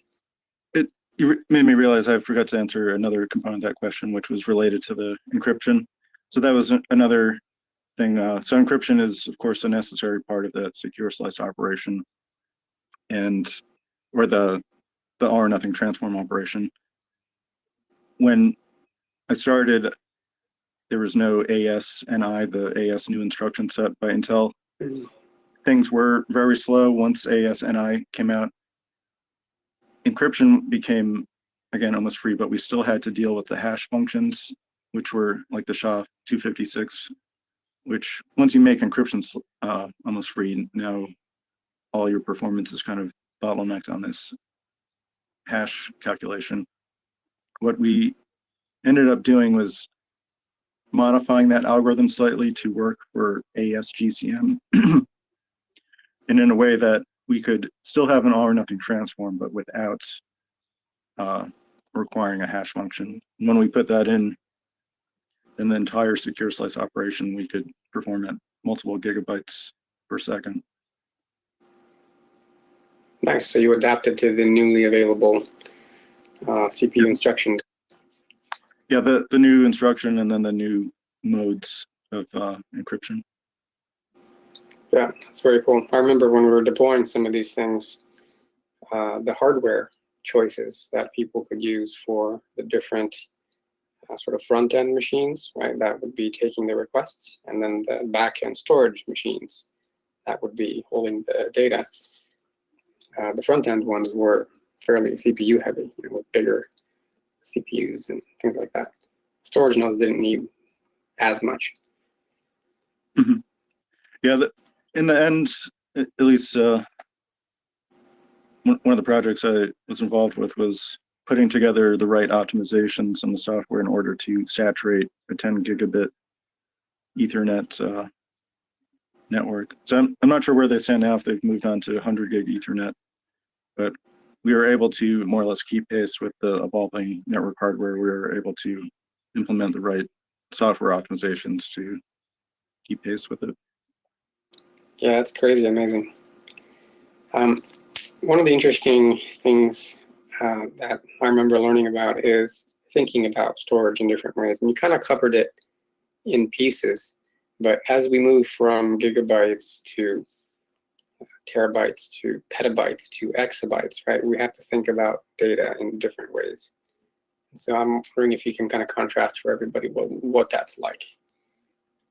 Yeah, so with yeah, just to kind of provide some context that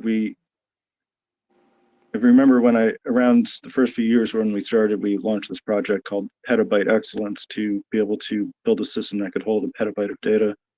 And just in my years there, that evolved to eventually building an exabyte scale system. And you run into all kinds of unforeseen problems at that scale, one of which might not jump out immediately, but an exabyte is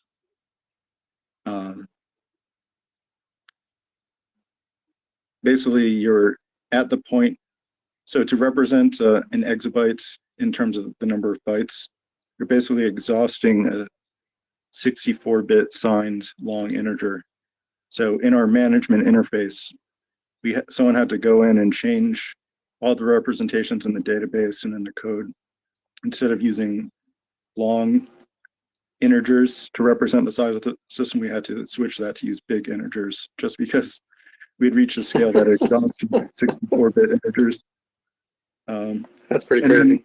Then, just dealing with the numbers of drive failures per day. So if you have, let's say, a 2% annual failure rate, in a system with 1,000 drives, you're replacing maybe one drive a week. But you move to a system closer to 1 million drives, now you're dealing with like 500 drive failures a week or almost 100 drive failures a day. So how do you prioritize and manage and communicate to the people maintaining the system what drives are most critical to fix first in order to preserve the health of the data, and constant monitoring to see, like, are there any unexpected spikes in drive failure rates which might be indicative of a bad batch of drives, or because we have enough drives where we might be among the first people to recognize there's a bad batch in this model or something.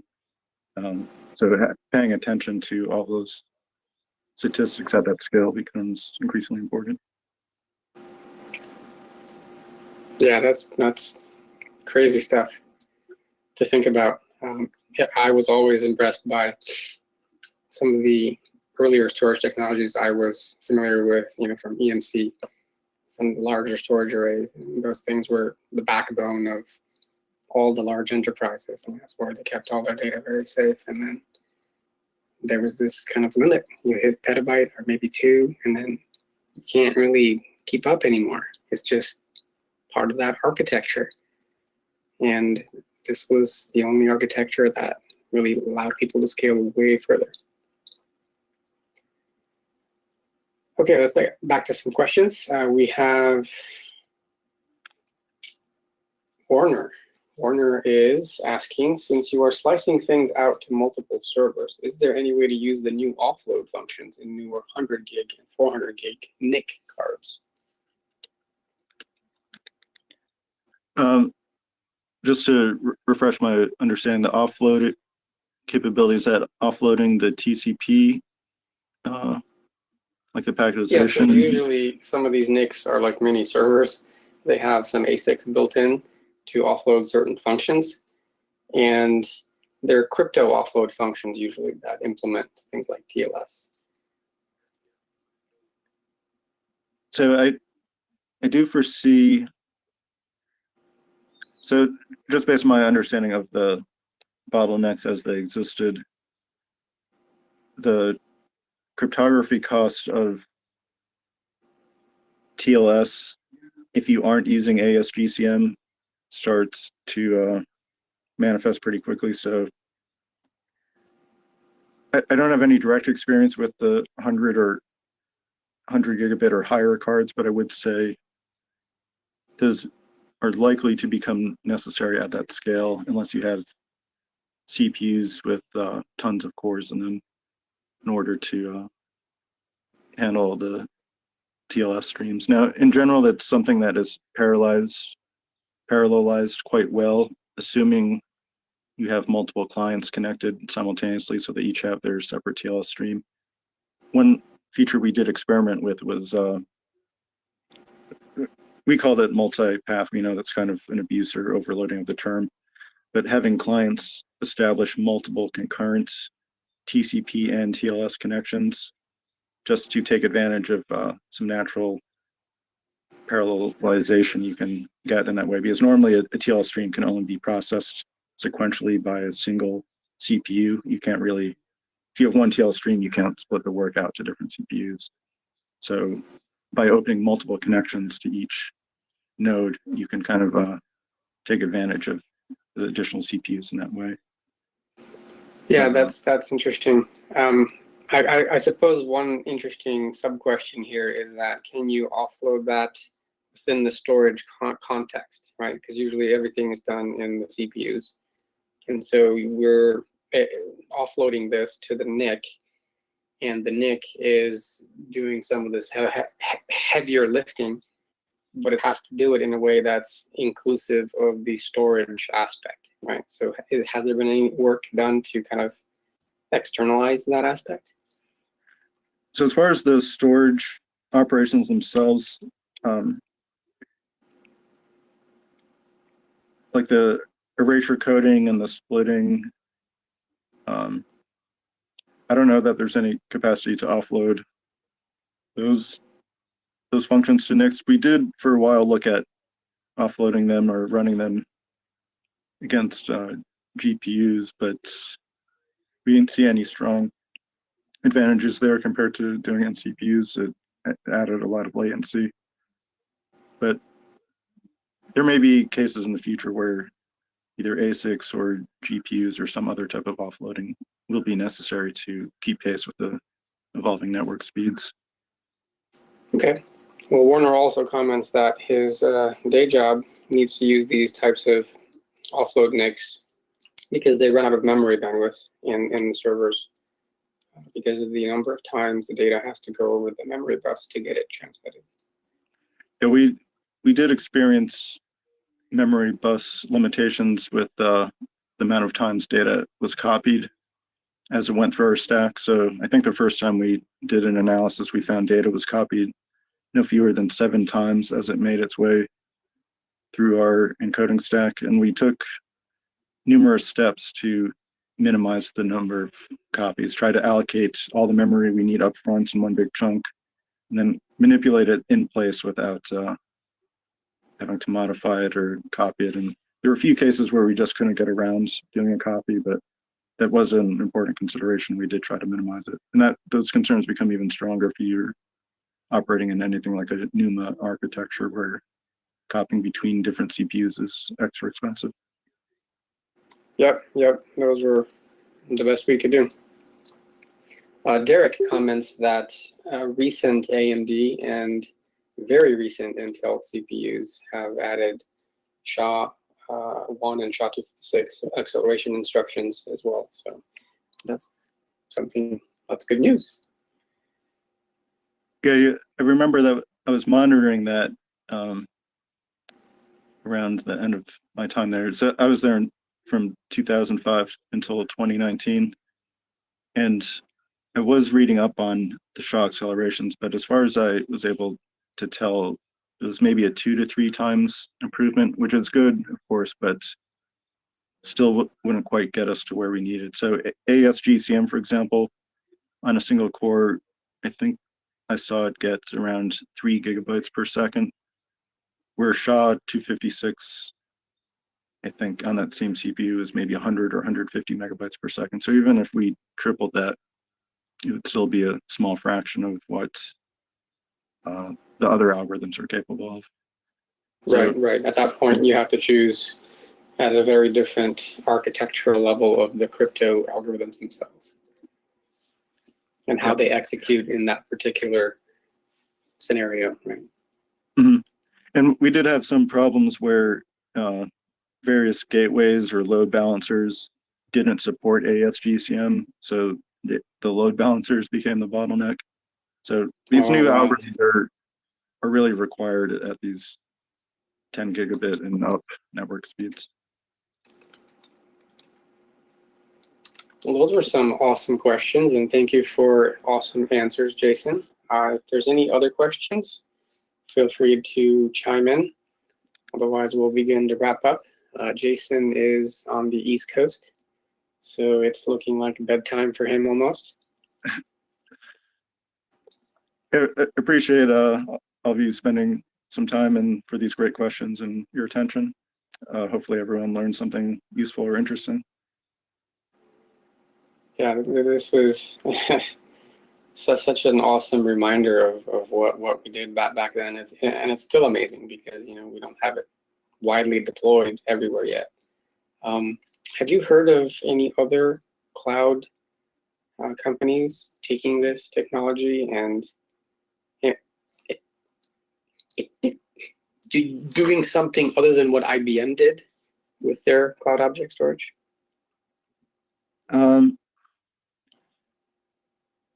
So I've heard, so Microsoft in their publishing has been quite clear they're using erasure codes. I know I've heard some rumblings that Google and various places in their storage layer, in their cloud storage, are also using erasure codes. Amazon's a little bit more silent about their exact approaches, but it wouldn't surprise me. As far as kind of advancing beyond the stuff that's in this presentation, I'm not aware of it, like things like the dispersed authentication. I think it's still really in research. So I built a prototype of it that demonstrated this whole thing. I even had a key card based integration. I have a few publications I could. So for each of the topics in this presentation, I can provide links to more in-depth papers we've put out or presentations we've done on these, if anyone wants to see those more details. But Yeah, if that's interesting, guys, chime in. Okay. And we can have Jason do something like add some comments to the BayLISA meetup page. And that's probably a good place to share the slides if he wants to, and any additional errata. Perfect. Yeah, I'll make these slides available. I'll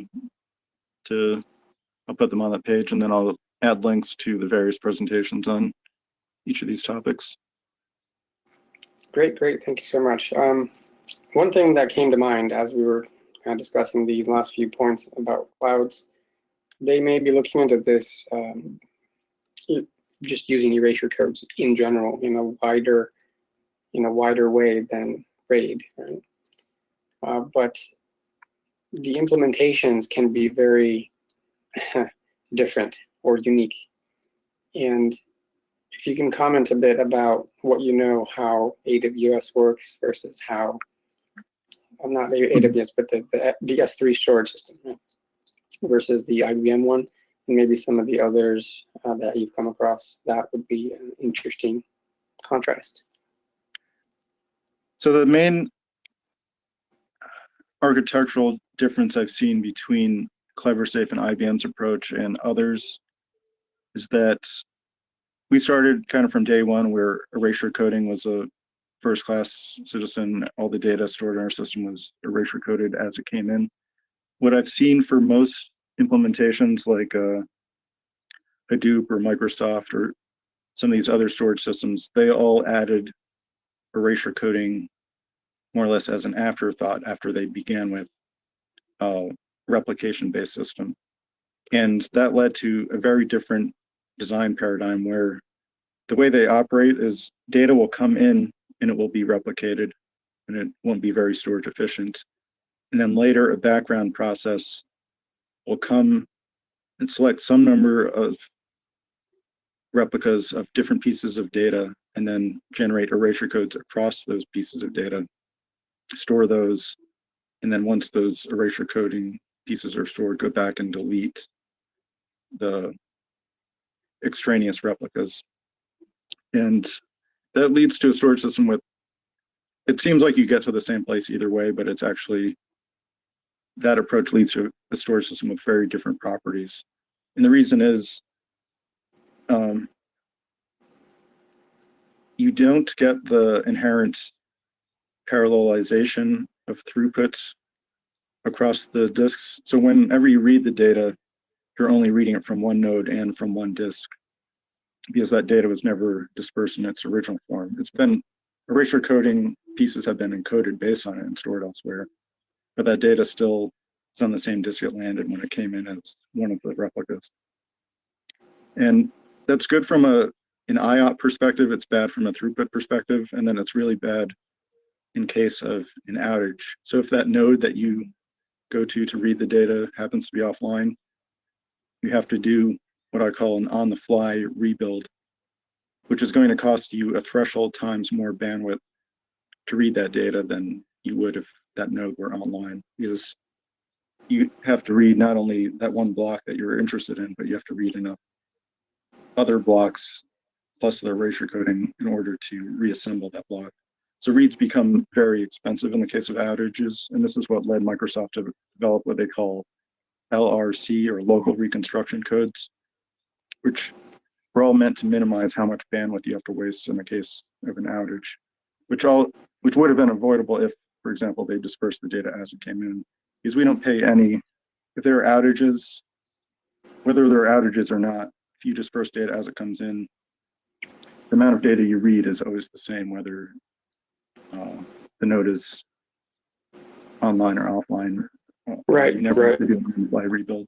So that's kind of the main difference I've seen is, if you want to put a name to it, I would call it like pre-dispersal versus post-dispersal, or post-erasure coding. So if you do erasure coding after the data has already been stored, that's like a post-erasure coding, whereas in our paradigm, it's erasure coded before it hits the storage. I haven't seen, or I'm not aware of other systems that do the pre-erasure coding like we do. It wouldn't surprise me if there are now, but just given the history of the way most of these systems added erasure coding to what started as a replication-based system. Right, The approach, right. yeah. And there's another layer to this. When regions of services go out, not necessarily due to a storage outage, but due to a network outage, now all of those problems kind of multiply, right? So the dispersal system first is so much better at handling that at even that abstraction level. Yeah. Okay, great. So let's see. Oh, right. There's another kind of point I wanted to make. But before I get there, Derek was asking if you are still continuing to work on this. Sorry, that didn't come through. Could you repeat that question? Yeah, Derek is asking if you're still continuing to work on this technology. So not for IBM. I do have an open, so in my GitHub repository that you see on the screen, I've created and I haven't been doing a good job of maintaining it, but it's an open source implementation of fully dispersed and distributed threshold operation. So this project isn't so much for data storage, it's more for keys and operations with keys. So it's something that could be used to implement that dispersed authentication that I talked about quite easily. It's not meant for large scale storage systems, but it does allow data storage as one of its functions. Right. Right now, that's kind of my only real contact with storage technologies. So I've moved on more to pursue writing a book, which it's on it's on a topic entirely separated from data storage technologies. But I stay in touch with many of my former coworkers, some of which have moved on to other storage system companies. But remains something I'd say I'm still fairly well versed in and follow with interest, but it's not my main occupation. Yep. Thanks for that. One other thing I wanted to bring up is the consistency factor in some of these large-scale storage systems. Amazon's S3 has an eventual consistency model, right? Mm-hmm. And that has certain effects. And the IBM system, well, basically the Clever Safe system that IBM deployed, has a strong consistency model on deployment. So maybe you can talk a little bit about that. Yeah, I didn't devote any time to that, but I do have, again, we have presentations where we've talked in some detail about this, but consistency, especially in a large scale system, is something critically important, and any user of the system needs to have a complete understanding of what consistency guarantees there are. Things become especially complicated when in a distributed system where you have readers and writers simultaneously operating. From the beginning, we wanted to support users building applications and data structures on top of the dispersed storage system. And to do that, you really need to have strong consistency guarantees. The reason we took that approach is early on in our architecture design, we had to come to a decision. Do we want all data, including metadata, to be dispersed in our system, or do we want to disperse just the bulk data and then have a metadata database on the side? And our ultimate conclusion came down to be our dispersed, if we really believe in our dispersed storage system, which is so secure and so reliable, we should store all data to that same level of reliability and security. And ultimately, that turned out to be the right decision from a scalability perspective, because had we gone with a centralized database, there's no guarantee that that database would be able to scale to the sizes that our bulk data storage system would need to go to be able to hold gigabytes of data. So for that reason, from the first few years, we decided we would store all data and metadata on our system. And therefore, we built data structures like, we call them dispersed indices. It's basically a key value lookup table, which became a kind of a fundamental component of the system. If you're implementing anything like named objects, you want to be able to look up those objects by their name and be able to access them quickly, or list your objects. So all of that required strong consistency guarantees from the start. So from the beginning on, we've always maintained a strong consistency guarantee where immediately after a write gets acknowledged to the writer as having been completed, all future reads are guaranteed to see that latest result. Yeah, that's, I think, a very strong argument for using this type of architecture.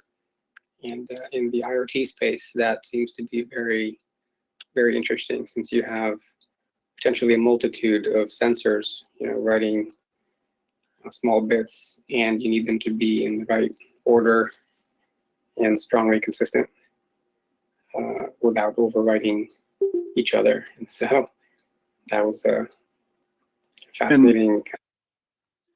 One of the, I don't know if this project is completed or what the status of it is, but one of the things that was being worked on near the final months that I was there was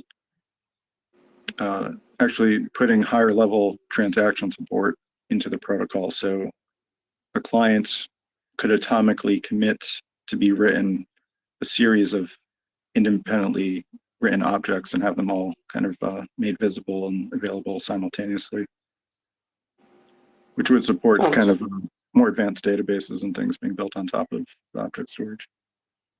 That's pretty cool. So they're like holding a smaller bucket space for data that's going to come and keeping it together. the protocol would support, I don't know the specifics of the API calls, but it would enable you to write a series of objects as part of a transaction and then have them either all committed or all rolled back kind of atomically. And I would liken the paradigm to this. So if you think back to block storage before file systems, that's kind of like where we are now with object storage, where without file systems, the user is responsible for managing the blocks and they have to keep track of block numbers. And I wrote this data to this block. And object storage today is kind of that same level of dumbness where I wrote this blob of data here. I have this ID, I can get it back. The vision that others at IBM had with this transaction model was to add some of the same high level file system semantics on top of object storage. So you could implement more advanced data structures and applications. Because right now what Amazon or IBM or Microsoft give you today with their object interfaces is really like almost like a block interface. It puts so much onus on the application developer to basically write their own file system from scratch in terms of how they keep track of the objects. Mm-hmm. Almost invariably, users need to have their own SQL database or something on the side to keep track of all the objects. And with this added functionality, you would potentially eliminate that need. So users wouldn't have to have a separate database that they use on the side along with their object storage. Yeah, and they're running into all sorts of interesting issues like trying to keep directory hierarchy and separation for some of the files when you can't do that easily in bucket form, right? So then the names get fairly long. And then if any encryption happens, that really blows up the length of the names, which runs into limitations of the storage systems to be able to simply take a name that long and write it so it errors out, right? Yeah, there are all kinds of problems with the object storage as it is today. And I think we'll continue to see it evolve in the same way we saw block interfaces evolve to file systems and local databases. We'll see that same evolution with object storage paradigms. That is a great history lesson. Thank you so much for talking with us and sharing all this advanced storage knowledge. And I hope everybody was able to enjoy and get their questions in. And I'm going to say this is a big thank you from BayLISA for stepping up and doing this on short notice.